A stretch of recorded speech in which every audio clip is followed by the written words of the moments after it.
Welcome to Super Media Runners, where we run the media to you. The Boys Season 4 is finally here, and we can finally watch something on Amazon Prime Video that isn't Invincible, Gen V, Diabolical, or the other previous seasons of The Boys. It's crazy how the popularity of this show pretty much became Prime Video's biggest moneymaker that led to lots of spin-offs and huge marketing campaigns, and it's crazy how this all could have not existed had it been for the guy who spawned Sausage Party. Hot dog. In fact, did you know that this was going to be a movie? Let's learn about The Boys movie that never was. Seth Rogen loved 2006 The Boys comics by Garth Ennis and was pumped to bring it to the big screen. In his latest interview on Hot Ones, he stated, and it's a funny journey with the comic because, me and Evan, my partner, we're big fans of Garth Ennis, who wrote the comic. He wrote Preacher as well, and we bought the first issue right when it came out. I remember we were like, oh my God, this would be such a great movie, kind of regular people fighting superheroes, and we brought it to Sony and Neil Moritz, the producer, and they were like, yeah, this would make an incredible movie. We'll buy the rights to it, and then they did, and then they did not hire us to write it or produce it in any way, shape, or form.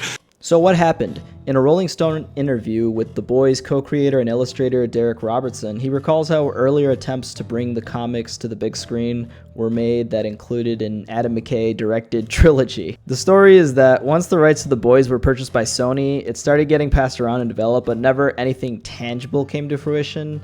And then Adam McKay was brought in. McKay, having put his name out there for his movies at the time, Anchorman, Talladega Nights, and Step Brothers, was seriously considered and involved in creating a trilogy for The Boys. It initially started at Columbia Pictures with Adam McKay directing and a budget of $100 million until the project was abandoned over creative differences between the studio and McKay. According to Robertson, the first film of the planned McKay trilogy went as far as having a finished script. Not only was there a finished script, there were some demo animatics of some scenes. In an interview with Adam McKay at IndieWire, I was trying to do Garth Ennis's The Boys at one point, and I took it to every studio, every production financing place in town, and they were always like, no. I had this crazy previs reel that I'd done, and it was insane, like superheroes doing cocaine. And they all said lazily, so it's like Watchmen. And then eventually I started realizing that no one was going to do it, and I started pitching the craziest aspects of it, embracing the fact that they hated it. Considering the landscape of movies in the 2008 area, this was pre-MCU pitch that Hollywood wasn't really buying into.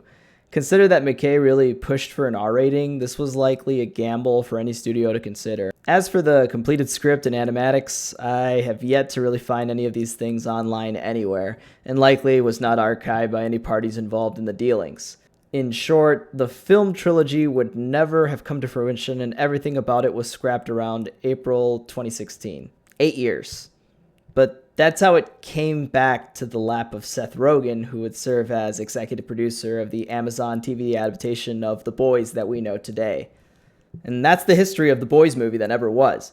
What would you have wanted from The Boys if it was a movie? Are you glad with the current show adaptation? Let us know in the comments below, and don't forget to like, comment, and subscribe for more Super Media Runners.